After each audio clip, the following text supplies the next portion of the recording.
Hello students, last class में हमने chapter 3 linear equation in two variable exercise 3.1 complete की थी और आज की क्लास में हम एक्सरसाइज 3.2 स्टार्ट करेंगे।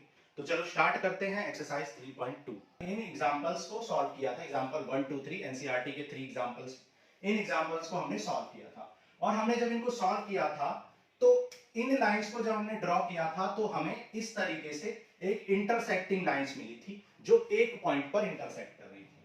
ठीक है, सेकंड में हमें जो मिला था वो मिला था कॉन्साइडिंग लाइंस, मतलब ओवरलैपिंग लाइंस मिली थी।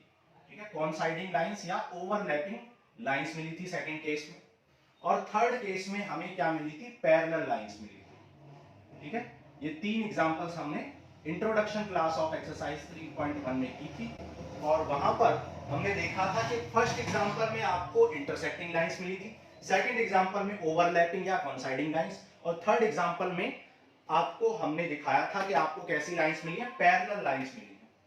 हमने आपको यह भी बताया था वहां पर कि इंटरसेक्टिंग लाइंस जहां पर इंटरसेक्ट करती हैं उसे इंटरसेक्टिंग पॉइंट कहते हैं, इंटरसेक्टिंग पॉइंट। और इस टाइप की लाइंस को हम इंटरसेक्टिंग लाइंस कहते हैं। तो ये इंटरसेक्टिंग लाइंस है और इस टाइप की लाइंस को हम कॉन्साइडिंग लाइंस, कॉन्साइडिंग लाइंस या फिर हम इन्हें ओवरलैपिंग लाइंस कहते हैं। ठीक है, ओवरलैपिंग लाइंस।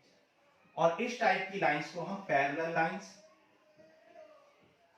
या फिर नॉन इंटरसेक्टिंग लाइंस कहते हैं।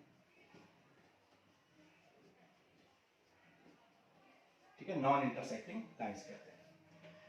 फिर हमने आपको यह बताया था कि इन एग्जांपल्स में जो इंटरसेक्टिंग लाइंस की अगर हम बात करें तो इंटरसेक्टिंग लाइंस में कोई भी कॉमन पॉइंट नहीं होता है। यहां पर सॉरी, एक कॉमन पॉइंट होता है। आप देख सकते हो एक कॉमन पॉइंट है, तो यहां पर आप देख सकते हो वन कॉमन पॉइंट है, वन कॉमन पॉइंट, एक कॉमन पॉइंट है जो दोनों लाइंस के ऊपर है। यहां पर इनफाइनाइट कॉमन पॉइंट्स हैं, infinite common points, infinite common points, यहां पर infinite number of common points हैं। और पैरेलल लाइंस में आप देख सकते हो एक भी कॉमन पॉइंट नहीं है, एक भी ऐसा पॉइंट नहीं है जो दोनों लाइन के ऊपर है। तो यहां पर no common point, no common points. Okay, तो यहां पर एक भी कॉमन पॉइंट नहीं है। अब एक बात मैंने आपको बताई थी कि अगर एक पॉइंट किसी भी लाइन के ऊपर है, अगर कोई भी पॉइंट किसी लाइन के ऊपर है तो हम कहते हैं कि वो पॉइंट उस लाइन का सॉल्यूशन है। ठीक है, तो क्योंकि यहां पर एक ही ऐसा पॉइंट है जो दोनों लाइन के ऊपर है तो एक ही सॉल्यूशन होगा। ठीक है, क्योंकि इस लाइन के ऊपर इनफाइनाइट नंबर ऑफ पॉइंट्स हैं, इस लाइन के ऊपर भी इनफाइनाइट नंबर ऑफ पॉइंट है, लाइन 1 के ऊपर भी इनफाइनाइट नंबर ऑफ पॉइंट है, लाइन 2 के भी ऊपर भी इनफाइनाइट नंबर ऑफ पॉइंट्स हैं। लेकिन एक पॉइंट ऐसा है जो लाइन 1 और लाइन 2 दोनों पर है, मतलब वो दोनों लाइन का सॉल्यूशन है, वो दोनों लाइन का सॉल्यूशन है। इसका मतलब है यहां पर क्या होता है? वन कॉमन पॉइंट होने की वजह से one and only one solution, one and only one solution होता है, या फिर यू कहें यूनिक सॉल्यूशन होता है। यूनिक सॉल्यूशन का मतलब है one and only one solution होता है। यहां पर क्योंकि यहां पर इनफाइनाइट नंबर ऑफ पॉइंट्स हैं जो दोनों लाइन के ऊपर हैं, ऐसे इनफाइनाइट नंबर ऑफ पॉइंट्स है, infinite number of common points है जो दोनों लाइन के ऊपर है, तो वो सारे पॉइंट दोनों लाइन को सेटिस्फाई करेंगे। मतलब यहां पर क्या होगा? इनफाइनाइट नंबर ऑफ सॉल्यूशन होंगे, इनफाइनाइट नंबर ऑफ सॉल्यूशन, यहां पर इनफाइनाइट नंबर ऑफ सॉल्यूशन होंगे, बहुत सारे सॉल्यूशन होंगे यहां पर। ठीक है, या फिर many solution, infinite number of solution और यहां पर मेनी सॉल्यूशन होंगे। ओके, ये बात आपको समझ में। अब यहां पर कोई भी ऐसा पॉइंट नहीं है, एक भी ऐसा पॉइंट नहीं है जो दोनों लाइन के ऊपर, एक भी पॉइंट नहीं है ऐसा जो दोनों लाइन के ऊपर, तो यहां पर क्या होगा? नो सॉल्यूशन होगा, यहां पर कोई सॉल्यूशन नहीं होगा। अब ऐसा क्या हुआ, ऐसा क्या हुआ कि भाई इस लाइन में तो एक ही इंटरसेक्टिंग पॉइंट है, इस लाइन में infinite number of common point है, इसमें एक भी कॉमन पॉइंट नहीं, तो ऐसा क्या है इन इक्वेशंस में वो देखना स्टार्ट करते हैं। अगर हम यहां देखना स्टार्ट करें और इन इक्वेशंस को स्टैंडर्ड लीनियर इक्वेशन से कंपेयर करें तो आप देख सकते हो यहां पर a1 की वैल्यू कितनी है? a1 की वैल्यू है 1। ठीक है, यहां पर लिख लेते हैं a1 की वैल्यू का क्या है? a1 की वैल्यू 1 है। यहां पर b1 की वैल्यू क्या है? -2 है। और c1 क्या है? c1 0 है। ठीक है, यहां पर a2 क्या है? a2 है आपका 3, मतलब कोएफिशिएंट ऑफ x। B2 है coefficient of y in equation number 2, ठीक है। और C2 मतलब 2 का मतलब इक्वेशन 2 की बात हो रही है, C2 है 20, ठीक है। सिमिलरली यहां पर निकालो, यहां पर A1 B1 और C1 निकालो, A2 B2 और C2 निकालो, ठीक है। तो A1 B1 और C1, A1 कितना है देखो 2, B1 कितना है 3, C1 कितना है 9, A2 4, B2 6 एंड C2 18 है, ठीक है। अब देखो यहां पर देखते हैं A1 B1 और C1 और A2 B2 C2,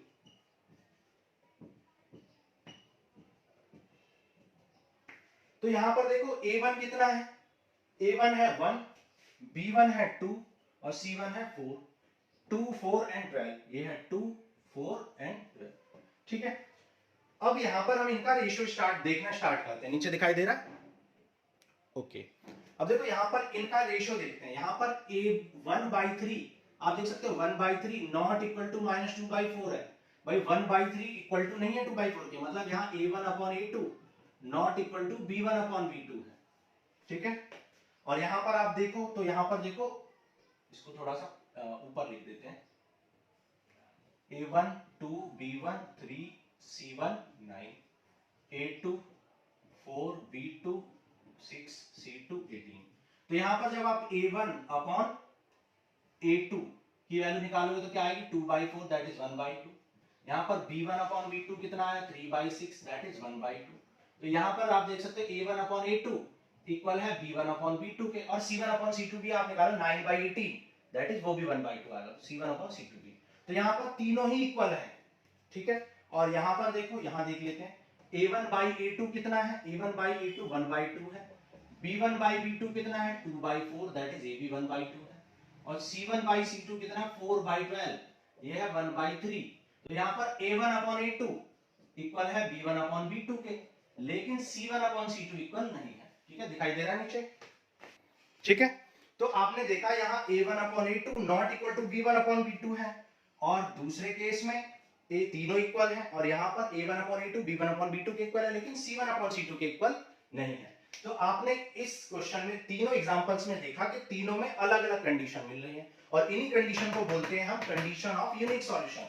मतलब जब भी A1/A2 not equal to B1/B2 होगा तो आप कहेंगे ये इंटरसेक्टिंग लाइंस हैं, पेयर ऑफ इंटरसेक्टिंग लाइंस है, और इंटरसेक्टिंग लाइन एक पॉइंट पर इंटरसेक्ट करती है तो एक कॉमन पॉइंट होगा, और वो एक कॉमन पॉइंट पर ही हमें एक सॉल्यूशन मिलेगा जिसे हम यूनिक सॉल्यूशन कहेंगे। और जब तीनों इक्वल हो जाएंगे A1/A2 B1/B2 एंड C1/C2 तीनों इक्वल हो जाएंगे, तो उस केस में हमें कैसी लाइंस मिलेंगी, उस केस में हमें कॉन्साइडिंग लाइंस यानी ओवरलैपिंग लाइंस मिलेंगी, तो infinite number of common points होंगे। सो ऐसे इनफाइनाइट नंबर ऑफ पॉइंट्स होंगे जो सॉल्यूशन होंगे, तो यहां पर इनफाइनाइट नंबर ऑफ सॉल्यूशन हो जाएंगे। और यहां पर जब A1/A2 इक्वल होगा B1/B2 के, लेकिन नॉट इक्वल होगा C1/C2 के, तो उस केस में क्या होगा, पैरेलल लाइंस मिलेंगी और infinite number of solution, sorry parallel lines मिलेंगी, तो आपको कोई सॉल्यूशन नहीं मिलेगा क्योंकि एक भी कॉमन पॉइंट नहीं होगा। तो आपको ऐसे याद रखना, एक भी कॉमन पॉइंट नहीं तो नो सॉल्यूशन, ठीक है। सारे कॉमन पॉइंट बहुत सारे तो इनफाइनाइट सॉल्यूशन, एक कॉमन पॉइंट तो यूनिक सॉल्यूशन, ठीक है। कंडीशन आपको ये समझ में आ गई है, ठीक है। तो ये बात आपको क्लियर हो गई। अब देखो आपको एक बात और मैं बताऊंगा कि देखो x, मैंने कहा x plus y equal to 5 और मैंने कहा x plus y equal to 3, क्या एक ही क्वेश्चन के अंदर एक ही सेम वेरिएबल्स के अंदर क्या x प्लस वाई 5 और x प्लस वाई 3 दे सकता है एक ही क्वेश्चन के अंदर, एक ही वेरिएबल्स के अंदर? नहीं, ये गलत है, ये कभी भी हो ही नहीं सकता है। तो जब x plus y equal to 5 और x plus y equal to 3 एक साथ नहीं हो सकते हैं, तो इसके कितने सॉल्यूशन होंगे? एक भी सॉल्यूशन नहीं होगा, नो सॉल्यूशन, एक भी सॉल्यूशन नहीं होगा। चेक कर लेते हैं, देखो A1/A2 क्या आएगा 1/1, B1/B2 1/1, लेकिन C1/C2 5/3 आएगा। तो ये वाली कंडीशन मिल गई या नहीं मिल गई? इसका मतलब आप कह सकते हो कि नो सॉल्यूशन हम देखते ही बता सकते हैं। नो सॉल्यूशन में हमेशा क्या बोलेगा, कुछ ऐसी बात बोलेगा जो पॉसिबल ही नहीं है। ये क्या कह रहा है कि x प्लस वाई 5 और x प्लस वाई 3 भी, तो दो ये बात पॉसिबल नहीं है कि x प्लस वाई 5 भी हो जाए और x प्लस वाई 3 भी हो जाए, ठीक है। इसमें क्या होगा, इसमें एक लाइन दूसरी लाइन का मल्टीपल होगी। यहां देख सकते हो ये लाइन इसका मल्टीपल है, तभी तो रेशियो इक्वल आएगा, तभी तो A1/A2 B1/B2 C1/C2 इक्वल आएंगे जब उनका रेशियो इक्वल होगा। इसका मतलब ये लाइंस क्या होंगी, ये लाइंस एक दूसरे के मल्टीपल होंगी, मतलब यहाँ दो लाइन नहीं एक ही लाइन होगी। देखने में दो दिखाई देंगी लेकिन होंगी एक ही, ये लाइन यानी एक लाइन दूसरी लाइन का कुछ ना कुछ मल्टीपल होगा, डबल, ट्रिपल, हाफ, कुछ भी, ठीक है। तो इस कंडीशन में क्या होगा, इस कंडीशन में आपको ओवरलैपिंग लाइंस मिलेंगी, क्योंकि वो दो लाइन नहीं एक ही लाइन। आप ध्यान से देखो, अगर 2 कॉमन लेके कट कर दें तो ये लाइन और ये लाइन इक्वल हो जाएंगी, या इस लाइन को 2 से इनटू कर दें तो दोनों लाइन इक्वल हो जाएंगी। तो ये दो लाइन नहीं है, एक ही लाइन को दो बार लिखा हुआ है, इसका मतलब ये ओवरलैप करेंगी। तो इस कंडीशन में आप देखते ही बता रहे हो कि ओवरलैपिंग है या नहीं। बच्चे भूल जाते हैं इन कंडीशंस को, ठीक है, बच्चे भूल जाते हैं भाई कौन सी कंडीशन कौन सी थी। तो भूलने की कोई बात ही नहीं है। अगर आपको एक लाइन दूसरी लाइन का कुछ मल्टीपल दिया हो, डबल, ट्रिपल, हाफ, ठीक है, इस तरीके से, तो आप तुरंत कहेंगे कि ओवरलैपिंग लाइंस है। जब कुछ ऐसी कंडीशन दी हो कि भाई x प्लस वाई 5 भी होना चाहिए, x प्लस वाई 3 भी, तो इस कंडीशन में कोई सॉल्यूशन नहीं होगा, और बची हुई कंडीशन क्या होगी, इंटरसेक्टिंग लाइंस की होगी, ठीक है। और एक कंडीशन तो आप कोई सी भी याद भी कर सकते हो, ठीक। तो ये हो गया आपका, समझ में आ गया ये चीजें। अब देखो हम एग्जांपल करते हैं एनसीईआरटी एग्जांपल 4, 5 एंड 6, 3 एग्जांपल्स आपको दिए, इनको सॉल्व करते हैं, देन फिर एक्सरसाइज प्रोसीड करेंगे, ठीक है, नोट कर लो।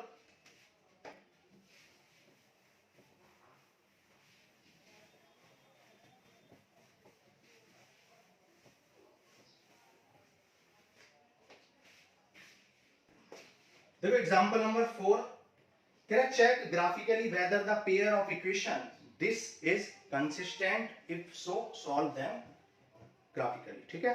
तो आपको ग्राफिकली चेक करना है कि ये कंसिस्टेंट है या नहीं है। अच्छा एक बात मैं आपको बतानी भूल गया, ठीक है, एक बात मैंने आपको बतानी भूल गई, अगर नो सॉल्यूशन है तो इनकंसिस्टेंट बोलेंगे, ठीक है, pair of linear equation is inconsistent. लेकिन अगर वन सॉल्यूशन है दैट इज यूनिक सॉल्यूशन है, या फिर मेनी सॉल्यूशन है, मतलब अगर सॉल्यूशन है तो उसको बोलेंगे consistent, consistent system of linear equation, ठीक है। ये बात आपको पता होनी चाहिए कि जब सॉल्यूशन है तो उसे बोलेंगे हम, उसे हम बोलेंगे कंसिस्टेंट, और जब सॉल्यूशन ही नहीं है तो उसे हम क्या बोलेंगे, इनकंसिस्टेंट बोलेंगे, ओके, ठीक है।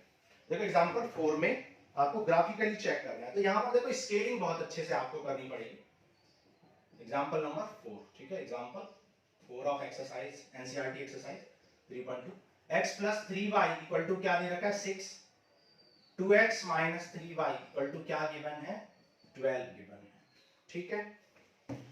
देखो सॉल्व करना स्टार्ट करते हैं। देखो जब x इक्वेशन 1 से करते हैं, मैंने इक्वेशन 1 क्या है, x plus 3y equal to 6, ठीक है। देखो जब आप x की वैल्यू 0 पुट करोगे, आप जब x की वैल्यू 0 पुट करोगे तो 3y इक्वल टू 6 आ जाएगा। सो y कितना आ जाएगा, 3 2 जा 6, तो 2 आ जाएगा, ठीक है, बहुत इजी है। और जब y इक्वल टू 0 पुट करोगे, जब y की वैल्यू 0 पुट करोगे तो ये टर्म 0 हो जाएगा, तो x सीधा सीधा क्या आ जाएगा 6 आ जाएगा, ठीक है। सिमिलरली इक्वेशन नंबर 2 में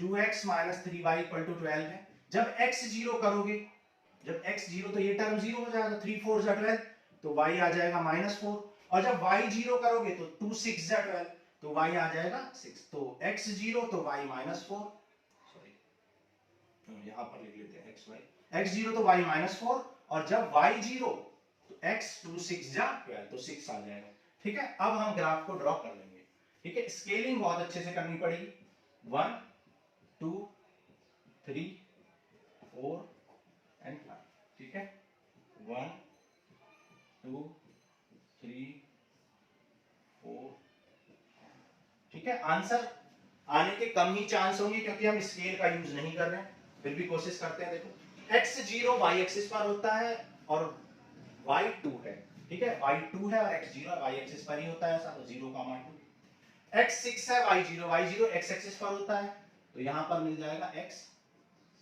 तो ये हो गया 6 0, इनको ज्वाइन कर लो, ये हो गई ज्वाइन, ठीक है। तो ये हो गई हमारी line number 1। Similarly line 2 draw करो, x 6 और y 0 है, x 6 है तो यहीं पर होगा 6 0, ठीक है। और यहां पर क्या है, यहां पर x 0 y -4, y -4 कहां पर होता है, देखो 1 2 3 एंड 4, ठीक है, ये हो गया -4, तो ये हो गया x 0 एंड y -4, ठीक है। तो इन दोनों को यहां पर हमने ज्वाइन करते हुए एक लाइन ड्रॉ कर दी, ठीक है।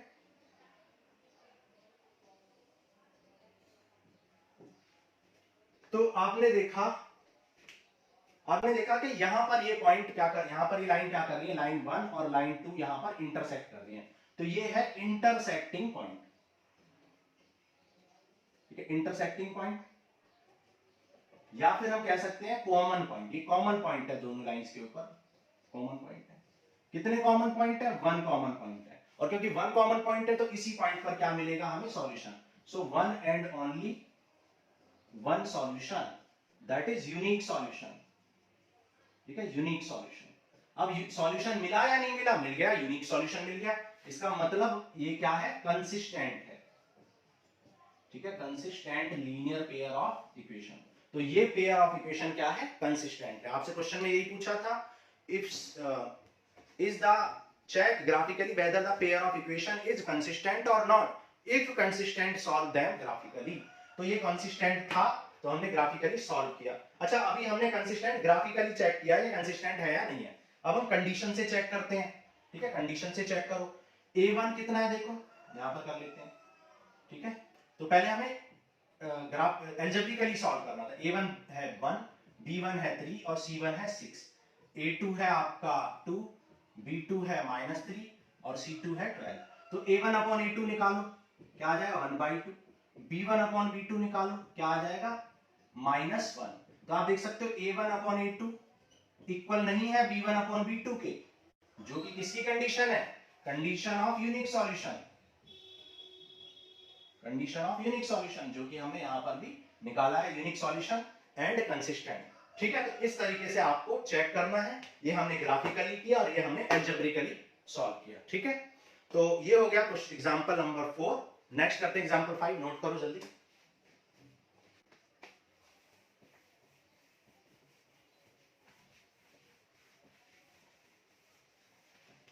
ठीक है, देखो एग्जांपल 5 कह रहा है graphically find whether the following pair of equation has no solution, unique solution और इनफाइनाइट मेनी सॉल्यूशन, ठीक है। ग्राफिकली आपको ये निकालना है,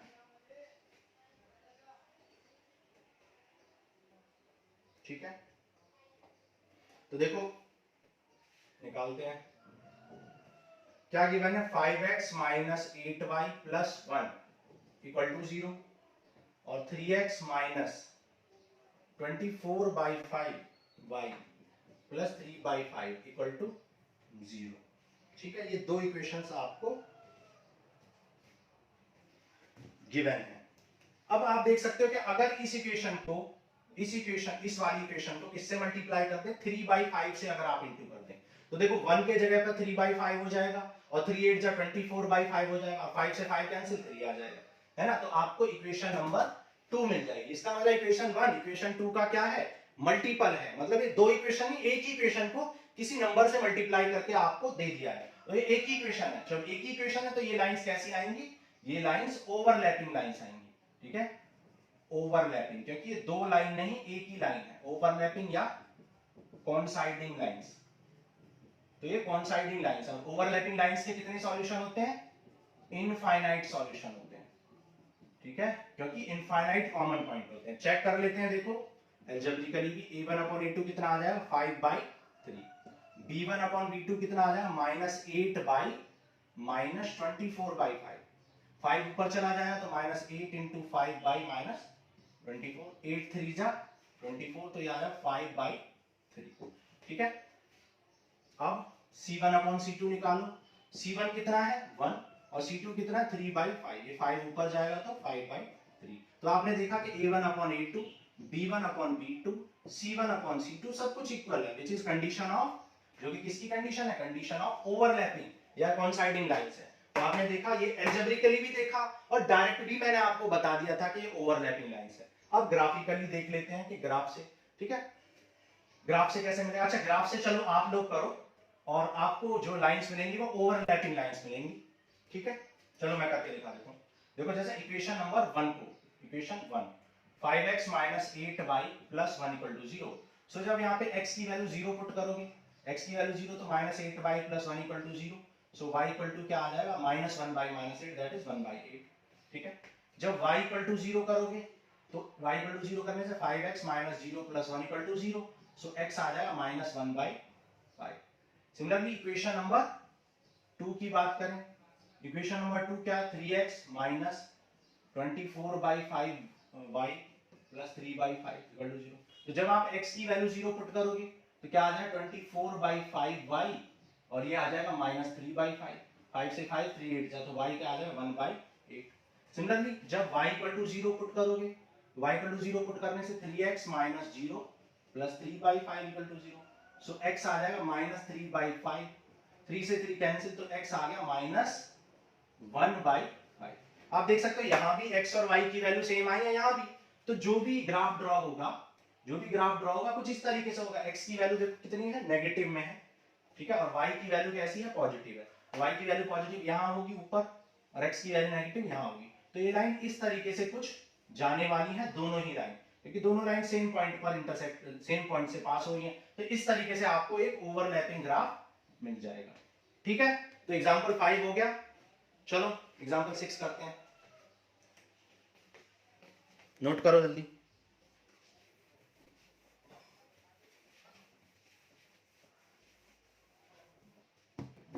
देखो एग्जांपल नंबर 6 कह रहा, Champa went to a sale to purchase some pants and skirts. When her friends asked her how many of each she had bought, she answered the number of skirt is too less than twice the number of pants purchased। ठीक है, तो यहां पर condition based question है। तेरा उसने क्या reply किया, when her friend asked her how many of each she had bought, she answered the number of skirts। number of skirts, skirts जो है number of skirts is too less, number of skirts दो कम है, किससे, twice of number of pants, मतलब twice of number of pants कर ले, मतलब नंबर ऑफ पेंट्स को 2 से इंटू कर ले तो उससे भी 2 कम करना पड़ेगा, तब जाके क्या मिलेंगी आपको, स्कर्ट्स मिलेंगी। ठीक है, पेंट्स को डबल करने पर और 2 कम करने पर उतनी क्या है, उतनी स्कर्ट्स हैं। फिर से कह रहा है skirts is 2 less than twice the pants, skirts कितनी है, 2 कम है, किससे, twice of the pant, twice of the pant से 2 कम कर दोगे तब स्कर्ट्स मिल रही है। ठीक है, ये फर्स्ट कंडीशन। सेकंड, क्योंकि यहां पर 2 कंडीशन लेना जरूरी है, क्योंकि यहां पर 2 अननोन्स है, नंबर ऑफ स्कर्ट्स कितनी है, नंबर ऑफ पेंट्स कितनी है, 2 अननोन्स है, तो 2 ही क्या होनी चाहिए, कंडीशंस या इक्वेशंस होनी चाहिए। इसलिए 2, जब तक 2 कंडीशन नहीं होगी तो इनफाइनाइट सॉल्यूशन हो सकते हैं, जैसा कि हमने इंट्रोडक्शन में बताया था। ठीक है, तो आल्सो कह रहा number of skirts is 4 less than 4 times of paints, कह रहा number of skirts 4 less than 4 times of paints है, 4 कम है किससे, 4 टाइम्स ऑफ पेंट्स से। ठीक है, 4 टाइम्स ऑफ पेंट से भी 4 कम है कौन, स्कर्ट्स।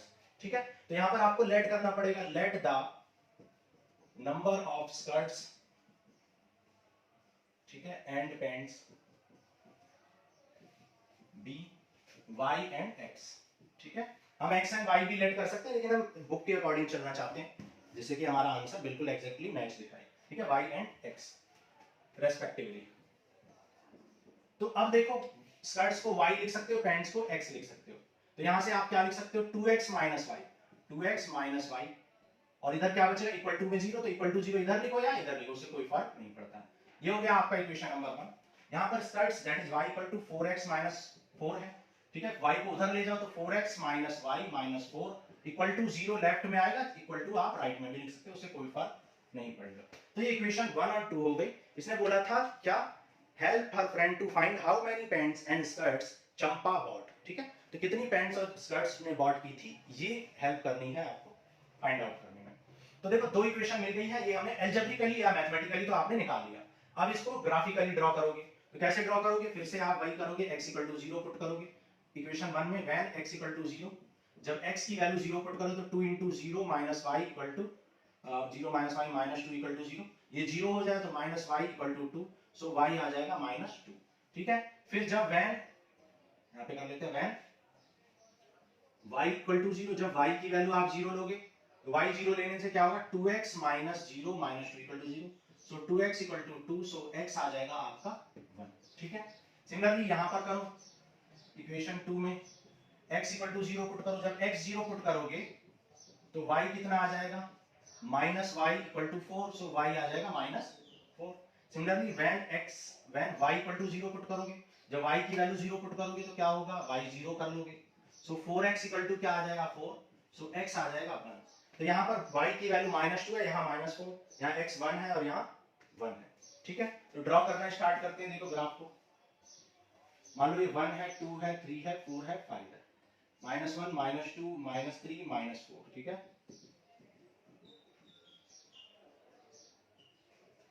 सिमिलरली यहाँ पर -1 -2 -3 -4, ठीक है, 1 2 3 4 एंड 5। ओके, नाउ x की वैल्यू देखो, जब 0 पुट की तो y -2 आया, और y -2 कहां होता है? नेगेटिव y एक्सिस पर।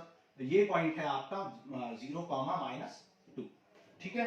फिर जब x की वैल्यू y की वैल्यू 0 तो x की वैल्यू 1, x की वैल्यू 1 कहां होती है? x एक्सिस पर, और y 0। तो ये हो गई आपकी लाइन, तो इसको हमने कहा लाइन 1 या इक्वेशन नंबर 1। सिमिलरली जब x 0 तो y -4 है, y -4 कहां पर होता है? ये हो गया y -4, और x 0 होता है यहाँ पर, तो ये हो गया 0, -4, ठीक है। नाउ यहां पर और क्या है? y0 और x1 कहां पर होता है? ये रहा x1 और सॉरी x1 और y0, तो ये हो गया पॉइंट, ठीक है, क्योंकि y0 है, और y0 कौन से एक्सिस पर होता है? x एक्सिस पर, तो ये हो गया, ठीक है। अब दोनों को ड्रॉ करते हुए, दोनों को ज्वाइन करते हुए एक लाइन ड्रॉ कर देंगे। इस तरीके से कुछ ये लाइन ड्रॉ होगी, ठीक है। तो आपने देखा ये लाइन यहां पर इंटरसेक्ट कर रही है, ठीक है, तो यही हो जाएगा आपका इंटरसेक्टिंग पॉइंट और कॉमन पॉइंट, ठीक है। तो ये हो गया इंटरसेक्टिंग पॉइंट। अब क्या निकल के आया? 1,0, 1,0 आपका निकल के आया। इसका मतलब है कितनी स्कर्ट्स? 1,0। आपने y किसको लेट किया था? स्कर्ट को, और पैंट को x लेट किया था, तो नंबर ऑफ पैंट्स कितनी आ गई है? ठीक है, x कितना आ गया है? 1, x मतलब पैंट्स, तो 1 पैंट थी और 0 स्कर्ट्स थी। देख लेते हैं आंसर क्या है। तो यहां पर देखो कह रहा है कि the number of pants she purchased 1 and did not by any skirt, और उसने कोई स्कर्ट नहीं खरीदी, क्योंकि यहां पर आप देख सकते हो x की वैल्यू क्या आ चुकी है? 1, और y की वैल्यू क्या आ चुकी है? 0। x किसको लेट किया था आपने? x आपने पैंट को लेट किया था, तो ये पैंट्स हैं और ये स्कर्ट्स हैं। तो आंसर में यही बोला है कि did not purchase any skirt and 1 pant, ठीक है। तो इस तरीके से आप सॉल्व कर लेते हो वर्ड प्रॉब्लम्स को, ठीक है। तो ये हो गए example of NCERT and introduction and conceptual class. अब नेक्स्ट क्लास में हम करेंगे एक्सरसाइज 3.2 सॉल्व, ठीक है। तो आज के लिए इतना ही, थैंक यू।